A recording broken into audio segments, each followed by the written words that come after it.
En el siguiente video, los estudiantes de la Universidad de La Guajira, de la Facultad de Ingeniería Ambiental, les estaremos hablando sobre el control de crecimiento microbiano en procesos sólidos, partiendo del proceso del compostaje. Mi nombre es Jeremy, síganme en esta aventura. Hola, mi nombre es Luis Camilo Vega y le venimos a hablar sobre el compostaje, el cual es un proceso biológico encargado de transformar residuos orgánicos como el que tenemos acá presente a un producto estable y rico en nutrientes llamado compost. El crecimiento microbiano en este proceso es fundamental debido a que algunas bacterias, hongos u otros microorganismos son los responsables de la descomposición de dicha materia orgánica. Hola, mi nombre es Nicolás y acompáñame a conocer los factores de control de crecimiento. En esta ocasión tenemos un caso de la vida real en donde los residuos sólidos obtenidos son debido a una actividad agrícola, los cuales tienen un proceso de tratado con los diferentes factores. Uno de los principales factores del crecimiento microbiano es el oxígeno, el cual el compostaje es un proceso aeróbico que regularmente se debe mezclar la materia orgánica para que así en este haya una aireación. La temperatura es otro factor del crecimiento microbiano, ya que influye en la velocidad de descomposición, ya que esta pasa por una fase termófila con una temperatura de 40 a 60 grados centígrados, lo cual sirve para eliminar los patógenos. En cuanto al pH, este debe oscilar entre 6 a 8. Esto nos quiere dar a entender que el pH debe ser de ligeramente ácido a neutro. Para la humedad, es un factor importante debido para que ocurra la reproducción de microorganismos. Para que dicha reproducción se genere, debe de haber un control de humedad, que esta debe oscilar entre 40% y 60% de humedad. Si esta no se le tiene un control, puede ocasionar, como es en este caso, que nosotros que estamos aquí presentes podemos notar un mal olor en nuestro compost. Otro factor a tener en cuenta es la relación carbono-nitrógeno. En cuanto al carbono, es obtenido debido a la materia orgánica como lo son hojas secas, pajas, entre otros, mientras que el nitrógeno es obtenido gracias a los restos de comida, ya sean cáscara de frutas, entre otras. Y finalmente, otro factor a tener en cuenta es el trozado. En este caso, vemos y presentamos un proceso de compostaje en donde el trozado pasa a ser de partículas más grandes a partículas más pequeñas, permitiendo así una mejor producción de compostaje. En conclusión, el control de crecimiento microbiano en residuos sólidos en el proceso de compostaje ayuda a minimizar la carga de microorganismos que pueda llegar a obtener el compost final, el cual puede ser utilizado para la siembra o riega de cultivo.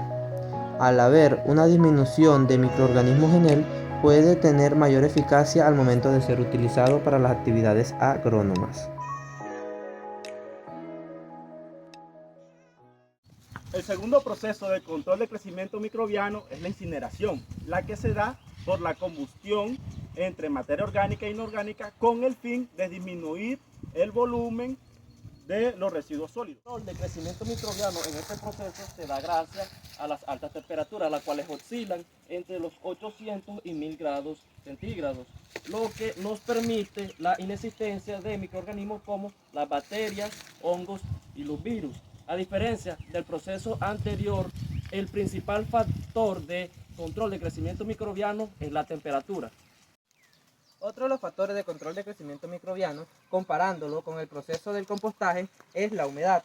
Debido a que los microorganismos deben poseer una humedad relativa entre el 40 y 60% en la incineración, al ser un ambiente seco y con prácticamente una humedad inexistente, el crecimiento y reproducción de microorganismos no se puede dar.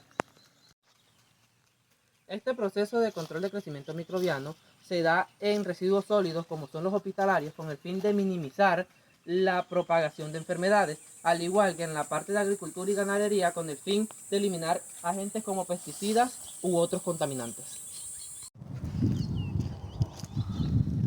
El control de crecimiento microbiano en la restauración de humedales es importante debido a que los microorganismos hacen parte del ciclo biogeoquímico, algunas depuraciones de contaminantes y estructuras del suelo.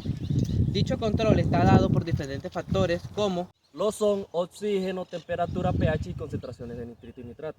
El oxígeno en este humedal se da la aireación gracias de manera natural por los factores del viento. La temperatura se da gracias a la que esté haciendo en el momento exacto del medio.